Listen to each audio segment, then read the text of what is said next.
స్వతంత్రం వచ్చాక ఈ రోజు వరకు భారతదేశం మీద యుద్ధం చేసిన చైనా కొంత భూభాగాన్ని లాగేసుకుంది.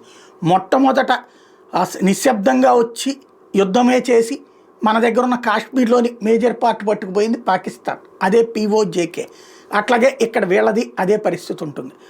ఇది చైనా వాళ్ళు లాక్కున్నది ఉంటుంది. మనం మాత్రం కాశ్మీర్ మనతో కలుస్తామన్నా వద్దన్నాం. అట్లాగే అక్కడ ఉన్నటువంటి బెలూచిస్తాన్ వాళ్ళు కలుస్తానన్నా వద్దన్నాం.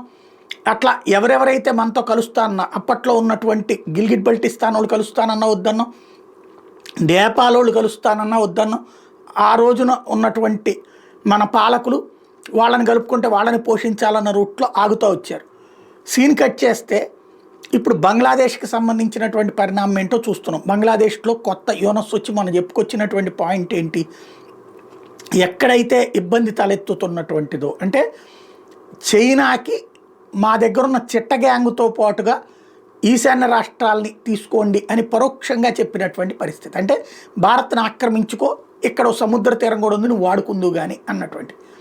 తద్వారా ఆ వ్యాఖ్య నేపథ్యంలో ఇప్పుడు పెద్ద చర్చ నడుస్తోంది రక్షణ రంగంలో, డిఫెన్స్ రంగంలో.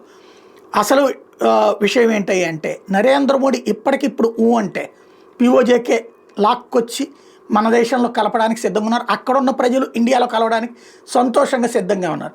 బెలూచిస్తాన్ ప్రజలు మన దేశంలో కలవడానికి సిద్ధంగా ఉన్నారు. నరేంద్ర మోడీ అంటే పెద్ద ఎత్తున భారతదేశంలో కలుస్తారు, పాకిస్తాన్ వాళ్ళ తాట తీస్తారు. అదే సందర్భంలో బంగ్లాదేశ్ దగ్గర ఉన్నటువంటి ఫెనీ అనేటటువంటి ప్లేస్ 1000 చదరపు కిలోమీటర్లు ఉంది. ఇది త్రిపుర నుంచి బంగాళాఖాతాన్ని కలిసేటటువంటి అక్కడ 30 కిలోమీటర్ల ప్రదేశం ఉంది. ఆ ప్రదేశాన్ని ఒక్కటే బంగ్లాదేశ్కి సంబంధించినటువంటి పార్టు. అక్కడ కనుక దాన్ని మనం క్యాప్చర్ చేసామంటే, ఆ 30 కిలోమీటర్లు క్యాప్చర్ చేసామంటే బంగ్లాదేశ్కి ఉండేటటువంటి ఆ చిట్ట గ్యాంగ్ పోర్టు దాకా మనం లాక్కోవచ్చు. అక్కడ ఉన్న ప్రజలు కూడా భారత్ అంటే అపారమైన అభిమానం, ప్రేమ చూపెట్టేటటువంటి వాళ్ళు.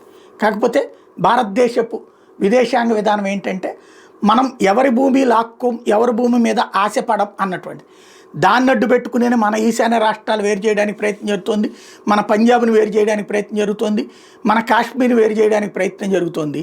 కాకపోతే ఇప్పటిదాకా డిఫెన్స్లో ఉన్నాం, అఫెన్స్ వైపుకి వెళ్ళే రోజు వస్తుందా చూడాలి.